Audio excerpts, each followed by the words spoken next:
Halo semua, balik lagi sama aku, Maudi Syaratul Khair, mahasiswa semester 7, Prodi Tasawuf dan Psikoterapi, UIN Sunan Ampel, Surabaya. Kali ini aku bakalan ajak kalian belajar bareng mengenai apa sih kajian kitab kuning di pesantren. Nah, nggak perlu lama-lama, langsung aja kita ke meetingnya.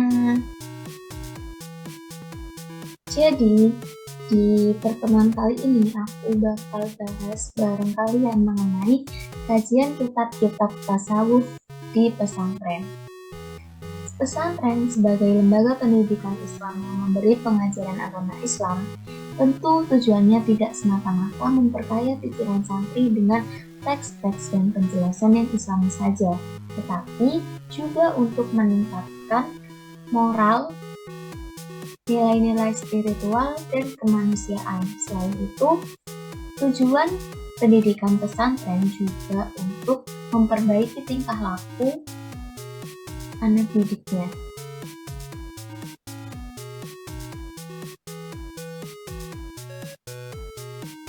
Untuk mempersiapkan santrinya menjadi orang yang alim dan dalam ilmu agama, serta mengamalkannya di dalam masyarakat, di pesantren juga diajarkan kitab-kitab tasawuf. Nah, lalu bagaimana sih model-model pengembangan kajian kitab kuning dan pembelajarannya di pesantren? Kembali lagi di penjelasan sebelumnya, bahwasanya tujuan pendidikan pesantren bukanlah untuk mengerjakan kepentingan kekuasaan, uang, dan keagungan duniawi, tetapi juga ditanamkan kepada mereka bahwa belajar adalah semata-mata kewajiban dan pengabdian kepada Tuhan. Nah, dari sana tampak jelas bahwa pendidikan pesantren sangat menekankan pentingnya tegaknya Islam di tengah-tengah kehidupan modern ini sebagai sumber utama moral yang merupakan kunci keberhasilan hidup bermasyarakat. Jadi sejak dulu, pendidikan di pesantren itu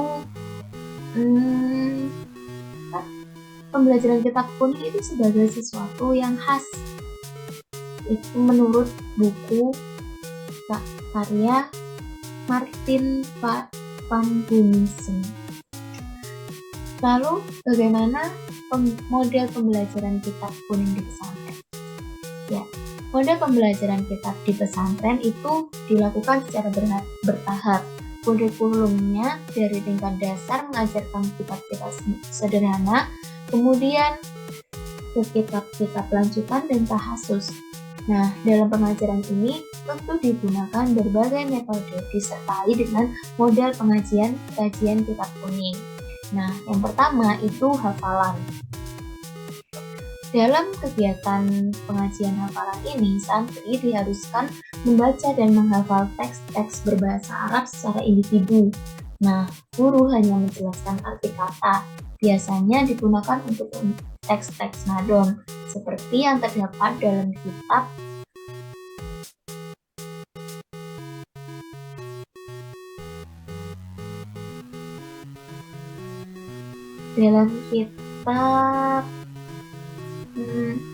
Alfiyah, Aqidatul Awam, Imriti, dan Hidayatus Tibyan. Model-model pengembangan dengan metode hafalan ini yaitu selain untuk menghafalkan teks Arab, santri juga diharapkan dapat menerangkan serta menafsirkan teks-teks yang telah dihafalkannya. Kemudian ditindaklanjuti dengan diskusi antar teman dalam satu kelas. Ada juga namanya pengajian weton. Pengajian weton itu biasanya kiai membaca suatu kitab dalam waktu tertentu. Santri membawa kitab yang sama sambil mendengarkan dan menyimak bacaan kiai. Lalu para santri mencatat terjemahan dan keterangan kiai pada kitab itu. Nah, pengajian ini disebut weton karena berlangsungnya pengajian itu merupakan inisiatif kiai itu sendiri. Lalu ada juga yang menyebutnya sebagai pengajian bandongan karena pengajian yang diberikan secara kelompok diikuti oleh seluruh santri. Para santri biasanya duduk mengitari kiai dalam pengajian tersebut. Ada juga yang menyebutnya sebagai halaqah. Prosesnya seperti yang sudah saya sebutkan tadi.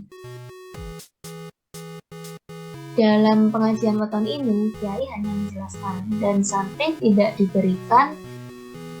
diberikan kesempatan untuk bertanya atau berdiskusi mengenai kitab yang telah dijelaskan oleh kiainya. Lalu, dari mana santri bisa memahaminya? Dari pengajian sorogan. Ya, kita lanjut ke pengajian sorogan. Pengajian sorogan ini merupakan model pengembangan kajian kitab kuning karena di dalamnya terdapat atau terjadi interaksi yang hidup antara kiai dan santri. Jadi kiai mengoreksi bacaan santri dan santri pun dapat mengetahui secara jelas tentang apa yang menjadi kesalahan pada dirinya berkaitan dengan pemahaman terhadap cara mengartikan literatur Arab. Biasanya ini tuh kalau di pesantren aku dulu itu namanya pengajian baca kitab. Kalau aku nggak sama kiainya, aku sama ustazah. Nanti waktu ujian itu bakal sama kiainya. Tuh, dari sini ya kiai atau guru itu bisa tahu bagaimana pemahaman mengenai ilmu literatur bahasa Arab para santrinya. Selain itu, para santri juga dapat memahami lebih dalam tentang kitab yang dibaca. Selanjutnya, ada juga namanya pengajian mudzakarah. Mudzakarah ini mirip dengan diskusi yang ada pada lembaga pendidikan pada umumnya, baik itu pendidikan umum maupun pendidikan Islam dalam berbagai jenjang pendidikan. Pada kajian mudzakarah atau musyawarah ini, pertemuan bisa disebut sebagai pertemuan ilmiah yang secara khusus membahas persoalan agama pada umumnya. Metode ini digunakan dalam 2 tingkatan. Yang pertama, diselenggarakan oleh sesama santri untuk membahas suatu masalah agar terlatih untuk memecahkan masalah dengan menggunakan kitab-kitab rujukan yang sudah tersedia. Lalu, metode ini juga merupakan model pengembangan kajian kitab kuning santri di pesantren sebagai wahana untuk memperoleh pemahaman yang lebih mendalam dan universal tentang berbagai persoalan hidup yang dihadapinya, baik itu berupa masalah mengenai fikih, akidah, muamalah, dan berbagai hal lainnya. Ada juga namanya majelis taklim, suatu media penyampaian ajaran Islam secara umum dan terbuka, diikuti oleh jamaah yang terdiri dari berbagai lapisan masyarakat yang berlatar belakang pengetahuan bermacam-macam dan tidak dibatasi oleh tingkatan usia atau jenis kelamin. Nah, pengajian semacam ini biasanya hanya diadakan pada waktu-waktu tertentu, seperti setiap awal bulan atau pada bulan-bulan tertentu saja. Tergantung dari pelaksanaan pengajaran, perwujudan hubungan fungsional pesantren dalam mempengaruhi sistem nilai di masyarakat. Kita sudah mengetahui mengenai model pembelajaran kitab kuning di pesantren. Lalu, bagaimana konsep-konsep yang diajarkan mengenai tasawuf di pesantren? Nah, lanjut slide berikutnya. Oke, konsep-konsep tasawuf yang diajarkan dengan cara bertahap dan melihat tingkatan kelas para santri. Kurikulum kitab tasawuf di pesantren itu diajarkan secara bertahap dan melihat tingkat kelas para santri. Umumnya, pada pondok pesantren terdapat tingkatan-tingkatan yang terdiri atas 3 tingkatan. Biasanya disebut ula, wusto, dan ulia. Pada tingkat ula ini hanya mengajarkan berbagai ilmu-ilmu dasar sebagai bentuk pengenalan, dalam artian itu tidak secara mendalam. biasanya diberikan kepada santri-santri baru tingkat SMP atau sanawiyah. Biasanya dalam kitab ini, kitab tasawuf yang diajarkan di tingkat ulia itu ada kitab akhlak. Pertama, Akhlaqul Banin atau Akhlaqul Banat, Ta'lim Muta'alim, Bidayatul Hidayah, Duratun Nasihin, dan sejenisnya. Pokoknya kitab-kitab sederhana yang membahas mengenai akhlak. Lalu pada tingkat kedua disebut dengan tingkat wusta atau tengah. Pelajaran tasawufnya sudah mencapai tingkatan menengah, tapi belum terlalu mendalam. Kelas wusta ini pelajarannya masih pada kitab-kitab tasawuf yang ringan. Pada tingkat ini, para santri diajarkan bagaimana seorang muslim menjalani kehidupan sehari-hari. Umumnya pada tingkatan ini dikenakan kitab Bidayatul Hidayah, Minhajul Abidin, Syarah Hikam. Lalu ada juga yang ketiga, pada tingkatan tertinggi biasanya itu anak-anak yang sudah mulai masuk SMA atau santri yang sudah lama di sana. Pada tingkat ini, santri diajari tasawuf yang lebih mendalam dari tingkatan ula dan wusta. Karena pada tingkat kuliah, para santri telah mendapat bekal sebelumnya di tingkat wusta dan ula. Nah, pada tingkatan ini, para santri diajarkan mengenai ilmu syariat, tauhid, dan juga akhlak. Umumnya kitab yang digunakan itu Mashoilul Ibad, Ihya Ulumuddin, dan Risalatul Mu'awanah. Lalu setelah kita mengetahui konsep serta proses-proses pengajaran kitab tasawuf, kitab apa aja sih yang biasa digunakan pesantren di Indonesia untuk mengajari para santrinya mengenai tasawuf. Di sini saya bakal ngambil 3 contoh kitab yang paling umum dipelajari di pesantren. Pertama ada kitab taklim.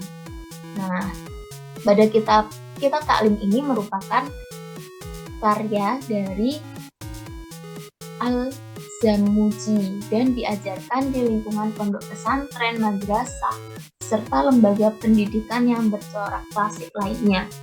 Umumnya banyak banget ya, bahkan mereka itu juga disuruh menghafal apa yang ada dalam kitab ini. Kitab ini membahas mengenai bagaimana seorang siswa itu dalam menuntut ilmu agar ilmu yang diperoleh bisa bermanfaat atau dengan kata lain berhasil atau berguna.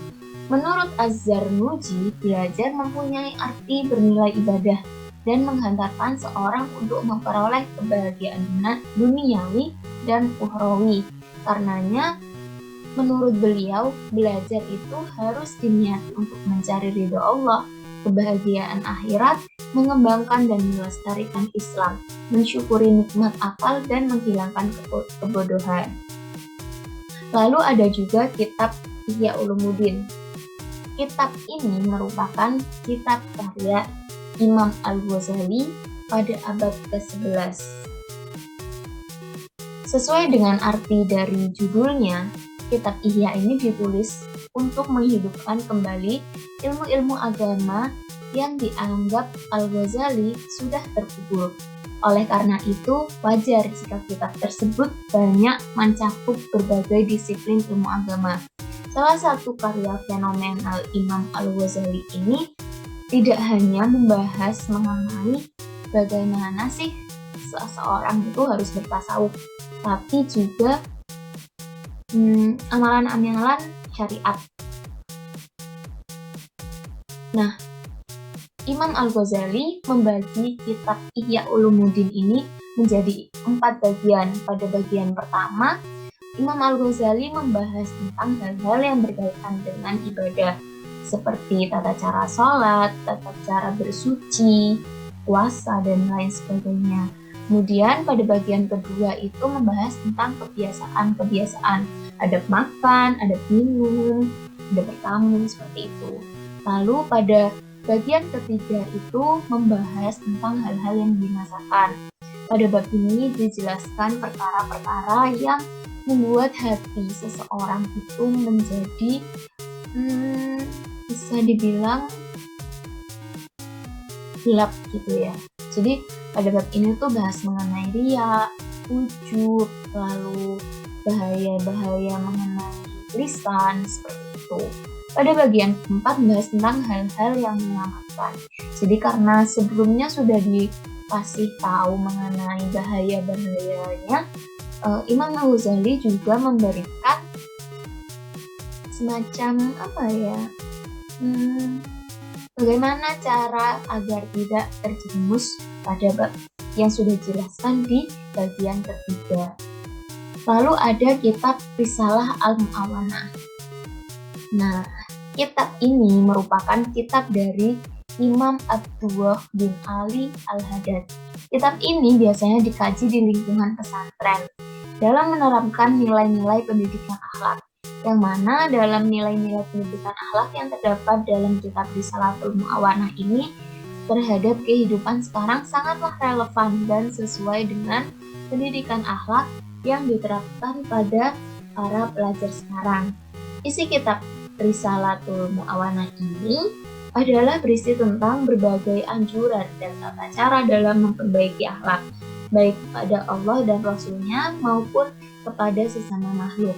Isi dari kitab Risalatul Mu'awanah juga berkaitan dengan bidang keilmuan tasawuf, sebab nilai-nilai pendidikan akhlak yang terdapat dalam kitab Risalatul Mu'awanah ini meliputi dua aspek